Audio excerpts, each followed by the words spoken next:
Channel D insider story. তো আজকের ব্লগটা কোনো সানডে স্পেশাল ব্লগ না, আজকে হচ্ছে মানডের ব্লগ। সোমবার সকাল সকাল রেডি হয়ে গেছি, অফিস যাচ্ছি এখন। তার আগে ব্লগটা শুরু করছি। আর আমি আমার বাড়ি থেকেই যাচ্ছি অফিস, কারণ হচ্ছে আমাকে একটু তাড়াতাড়ি অফিস যেতে হবে আজকে, তাড়াতাড়ি অফিস থেকে বেরোতেও হবে। আমাদের বাড়িতে মনসা পুজো হয়, মানে আমার শ্বশুর বাড়িতে বাৎসরিক মনসা পুজো আছে। তো আমাদের প্রতিষ্ঠিত মন্দির আছে যেখানে প্রত্যেক বছর আজকের দিনটাতে মনসা পুজো হয়ে থাকে। তো এবছর পুজো করছে দীপক, কারণ বাবা একটু অসুস্থ ছিলেন। তো প্রত্যেক বছর বাবাই উপোস করেন, বাবাই সমস্ত কিছু পুজোর দায়িত্ব নেয়। এবার সেটা দীপক করছে এবং এবার থেকে কন্টিনিউ দীপকই করবে। তো দীপক ওইদিকে অফিস চলে গেছে, ও ভীষণ সকাল সকাল অফিস গেছে, 7:30 নাগাদ অফিস গেছে ও, এবং অফিস থেকে তাড়াতাড়ি এসে এবং ও উপোসও করেছে। তো ফার্স্ট টাইম লাইফে উপোস করবে এরকম। তো আমিও একটু টেনশনে আছি যে বেচারা শরীর টরীর না খারাপ হয়ে যায়। তো যাই হোক, ঝটপট এখন অফিসে যাই, অফিস থেকে বেরিয়ে তোমাদের সাথে আবার দেখা হচ্ছে। আর আজকে কিভাবে দিনটা কাটছে, পুরো পুজোর সমস্ত কিছু ডিটেলস তোমাদের সাথে শেয়ার করব। চলো। তো আমি সবেই অফিস থেকে ফিরলাম, সকাল থেকে উপোস রেখেছি, শুধু জল খেয়েছিলাম। তো আজকে তো আমাদের বাৎসরিক মনসা পুজো আছে, যেটা প্রমি শুরুতেই বলল। তো যাই একটু হালকা ফল টল খাই, আজকে শুধু ফলই খেতে পারবো। তো একটু ফল খেয়ে নিই, ফল খেয়ে একটু ন্যাপ নিয়ে একটা, তারপরে ফ্রেশ অ্যান্ড আপ হয়ে মন্দিরে যাব। পুজো তখন শুরু হবে, পুজো শুরু হতে হতে সন্ধে হয়ে যাবে, ওই 6:30 7টায় পুজো শুরু হবে।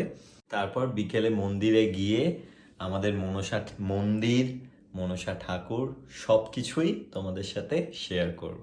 চলো। তো দেখতেই পাচ্ছ আমি স্নান টান করে একদম রেডি হয়ে নিয়েছি মন্দিরে যাওয়ার জন্য। তো চলো যাওয়া যাক এবার মন্দিরে, গিয়ে তোমাদেরকে দেখাচ্ছি আমাদের মন্দির, আমাদের মনসা ঠাকুর সব কিছুই এই ভিডিওতে তোমাদের সাথে শেয়ার করব। আর তারপরে দেখানো হবে যে মাকে কত রকমের ভোগ দেয়া হয়, কিভাবে ভোগ বিতরণ হচ্ছে, সব কিছুই থাকবে এই ভিডিওতে।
অফিস থেকে ফিরতে আমার বেশ লেট হয়ে গেছিল, যার জন্য পুজোর শুরু থেকে তোমাদেরকে কিছু দেখাতে পারলাম না।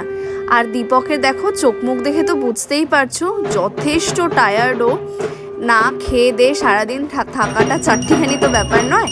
তো যাই হোক, আমি আসার কিছুক্ষণের মধ্যেই যজ্ঞ শুরু করলো এবং সেখান থেকেই রইলো তোমাদের জন্য।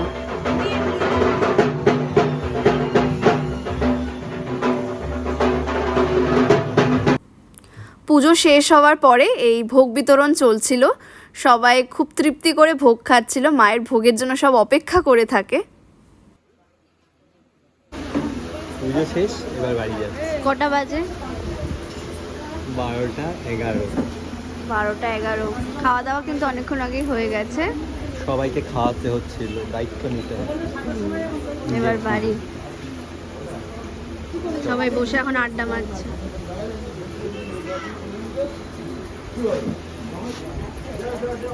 তো পুজো শেষ করে এই সবে বাড়িতে ফিরলাম, এখন বাজে হচ্ছে 12টা 45। এত রাতে সব লোকজনকে খাইয়ে সব কিছু করে এই ফিরলাম। দেখে বুঝতেই পারছো কতটা টায়ার্ড, শরীর দিচ্ছে না আমার। সেই সকাল থেকে উপোস করে এসে রাতে খাওয়া, রাতে খেয়ে এমনিই শরীর ছেড়ে দেয়, তো আর দিচ্ছে না শরীর। তো চলো ভিডিওটা আজকের মতো এখানেই শেষ করা যাক। আর আমাদের বাড়ির পুজো তোমাদের কেমন লাগলো, পুজোর ব্লগটা, সমস্ত কিছু কমেন্টে আমাদের জানিও। চলো বাই, গুড নাইট।